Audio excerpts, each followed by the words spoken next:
Assalamualaikum warahmatullahi wabarakatuh. Perkenalkan, nama saya Ashraf Muhammad Zidudin dari D3SI 4404 Telkom University.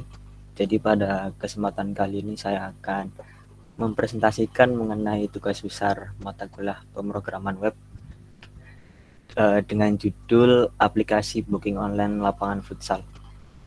Jadi di sini merupakan halaman home-nya dari user. Di halaman utama ini ada pilihan-pilihan lapangannya. Jadi di sini user bisa melihat detail dari lapangannya juga. Ini. Terus juga bisa lihat komentar-komentar yang ada. Nah, kalau misalnya user mau booking harus login dulu. Jadi ini masih guess doang kalau misalnya belum login. Sekarang kalau misalnya kita login dulu dengan akun yang udah ada, kita isi nama, email sama passwordnya.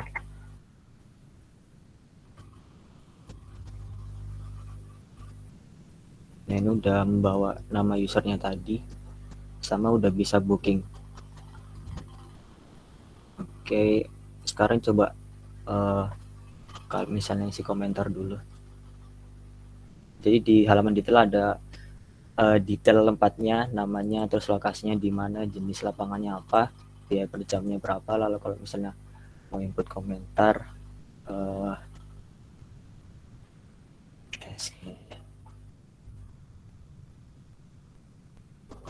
oke, nah ini ada notif komentar berhasil di post. Lalu di sini harusnya juga udah ada ini. Nah ini tadi yang barusan di input. Sekarang coba di booking. Kalau di booking berarti sini. Jadi di halaman booking ini kelemahannya masih input nama email yang usernya, padahal harusnya enggak. Jadi kita coba input lagi aja. Ntar input nama, email, nomor, terus untuk lokasi sama tempatnya udah terlog seperti yang dipilih. Sini pilih tanggal bookingnya, durasinya, waktu mulainya juga, lalu milih metode pembayarannya. Nah, ini kalau kita book, ini lapangan berhasil di booking. Oke. Sekarang kita coba cek di halaman adminnya. Jadi kita logout dulu, login kembali, tapi login sebagai admin. Jadi adminnya itu udah disediain sendiri. Nah ini emailnya admin_role.test, passwordnya ini. Jadi kalau misalnya user register tuh udah pasti register sebagai user, nggak ada pilihan-pilihan itu, nggak ada pilihan-pilihan apa ya, role-nya tadi. Nah, kita coba admin dulu.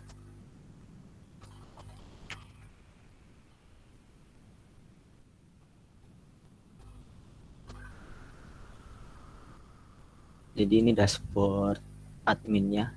Di sini ada tabel jenis lapangan yang merupakan yang jadi tabel masternya. Terus lokasinya juga udah jadi tabel master. Terus ini lapangan yang tadi ditampilin di halaman home usernya. Terus yang booking juga di sini udah ada.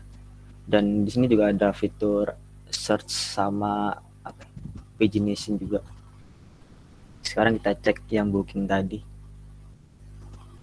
Nah ini udah masuk di sini. Terus coba fitur search-nya dulu kali. Bentar. Baru coba. Ini udah bisa. Sekarang coba edit dulu deh. Kita ganti namanya jadi.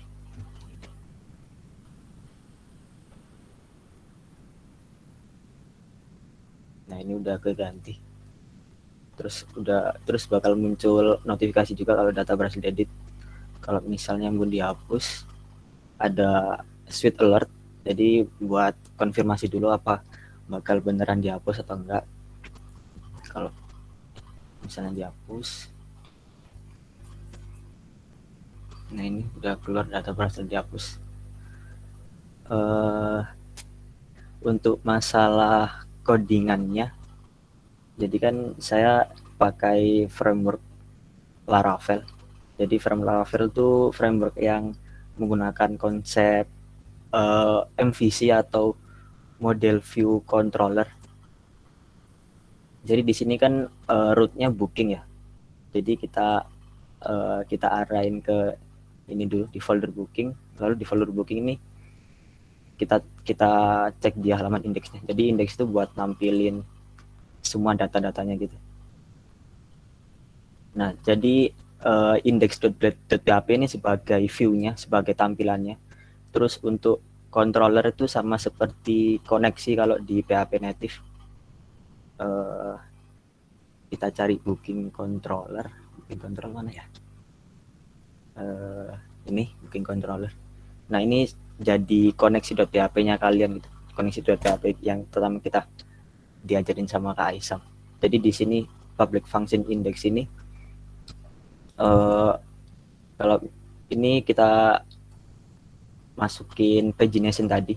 Jadi kalau misalnya search-nya tadi ketemu di request-nya.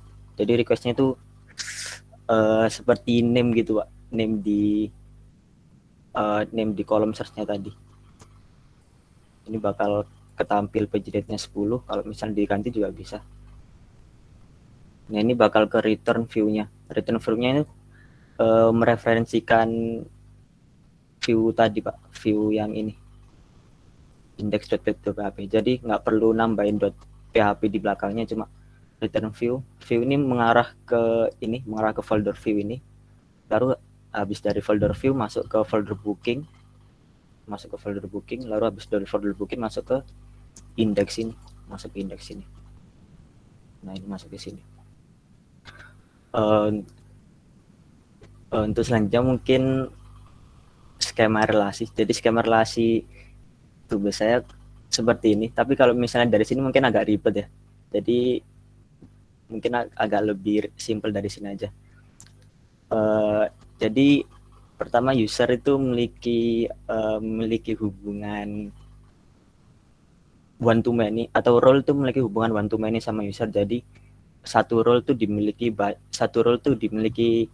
banyak oleh user. Jadi user itu bisa dimiliki banyak sama yang registrasi gitu. Terus user sama profile ini memiliki hubungan one to one harusnya. Jadi satu user memiliki satu profil. Nah, kalau di tampilan tadi kan harusnya kan di sini ada umur ya, tapi belum ditampilin. Nah, ini kan ada umur. Nah, kalau misalnya mau ditampilin juga bisa. Sebentar ya, kita coba tampilin dulu umurnya. Login dulu sebagai user, atau kita registrasi dulu. Belum coba registrasi tadi. Siapa ya? Sini deh.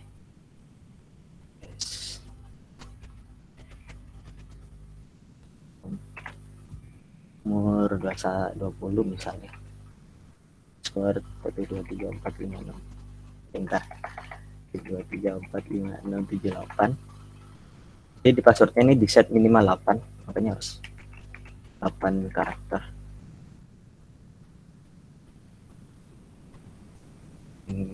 Oke. Nah, ini kan masih memanggil namanya doang. Kalau misalnya mau manggil umurnya juga bisa. Berarti di sini di user page bagian home kita tambahkan umurnya tadi. Di bagian sini nih, bisa kita tambahkan codingan seperti ini. Kita kopas ini aja biar tepat. Nah, ini jadi di Laravel tuh nggak perlu ribet-ribet codingannya. Jadi kita ada fitur package atau composer gitu, Pak. Jadi dari model user ini kita arahin ke model profilnya. Jadi kan Laravel kan ada model-modelnya di profile ini, di user. Nah, di user ini ada hubungannya, ada relasinya.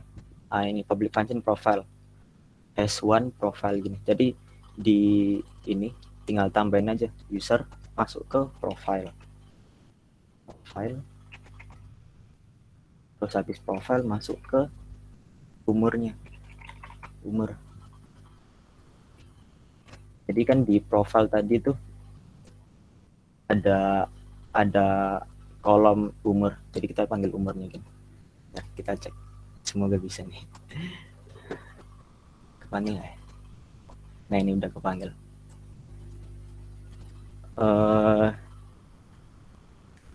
Tadi saya mana ya, skema relasi. Jadi itu tadi penerapan one to one. Terus untuk hubungan user sama tempat ini many to many. Jadi many to many kan bakal keluar pivot table. Jadi pivot table ini sebagai komentarnya. Jadi pivot komentar ini membawa dua foreign key dari user ini, user ID sama tempat ID ini.